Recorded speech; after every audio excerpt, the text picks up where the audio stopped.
Good afternoon, everybody. This is Richie coming at you from the historic Blick Plantation. I wanted to point out a few things. We were talking earlier of why this house is still standing. It's approximately 260 years old, we think. Could be 240 or 250 or 260.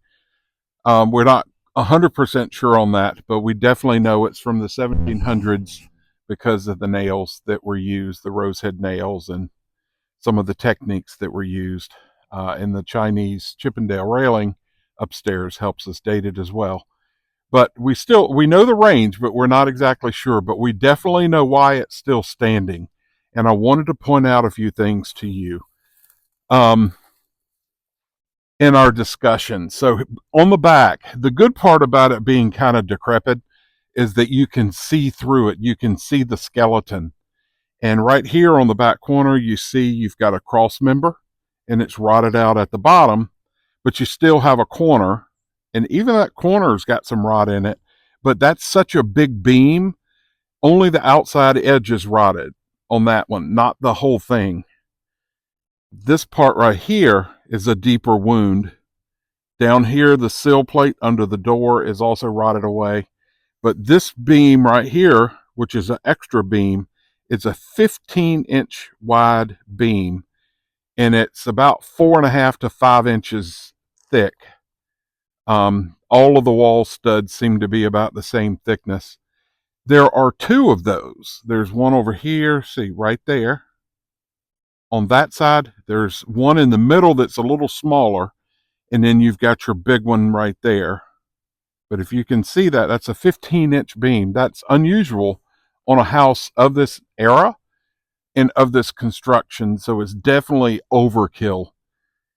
These beams, the sill beams, are about 11 to 12 inches square, and they're all hand hewn. Up here, so you have this cross member right here. Up here is another cross member, and that goes down, and the other side has them opposite. This side of the house, let me walk over here. I'll show you.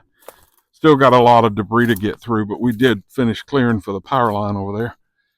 This side of the house, there's a cross member right here in that corner. This is an X. It's going from all the way up top down. So you see that beam right there? So that goes down. There's another one up here. Starts right up here, and then it goes down. You can see it cutting through. That's an X. So each side of the house has an X cross, and that is on both ends of the house. This one you can see it too. Up here, oops, right there. You see it? And then down here, you see the edge of it right there, where it's another one that's going down. And then you can see one cutting through and one cutting through. So it's a bunch of X patterns that's on this house. And even though you might have a corner like right here where a little bit of foundation brick is down, it's such a thick foundation, the outer layer of brick is not the one supporting it. So you can't, you don't want to necessarily overreact to a little brick issue on the foundation. Over here is another problem area right behind there, where just the outer layer of bricks fell off, but it's like 3 layers deep, and it's all brick, and it's on a stone foundation below that. Here you can see this stone, which is similar to the stone foundation that's supporting the chimney. And of course, we all love the chimney, even though it's got a replaced upper stack.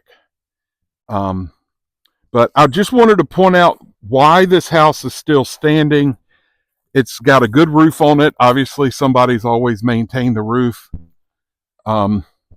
Here, it's got the wainscot boards on the inside. So even if the outside siding boards failed, it's got the bottom 3 feet or so, 38 inches tall, I think is what it was.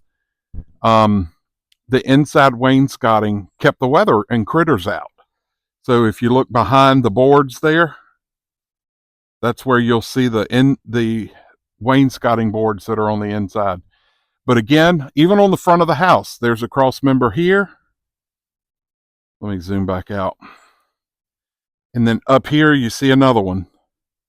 So it goes at a diagonal. And here you've got the other 15-inch beam. You've got massive corner supports as well. Both sides of the door has really beefy beams. You can see the other beam right there between those two windows. That's another 15-inch beam that goes all the way up.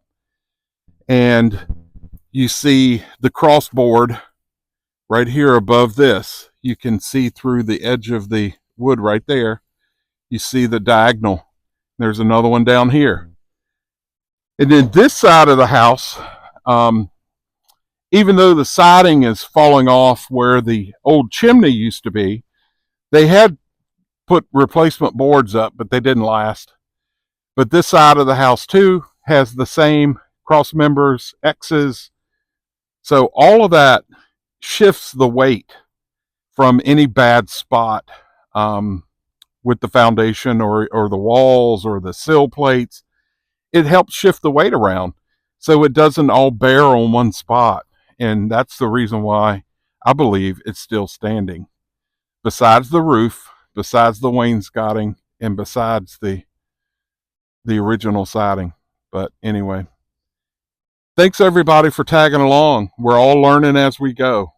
Have a great day.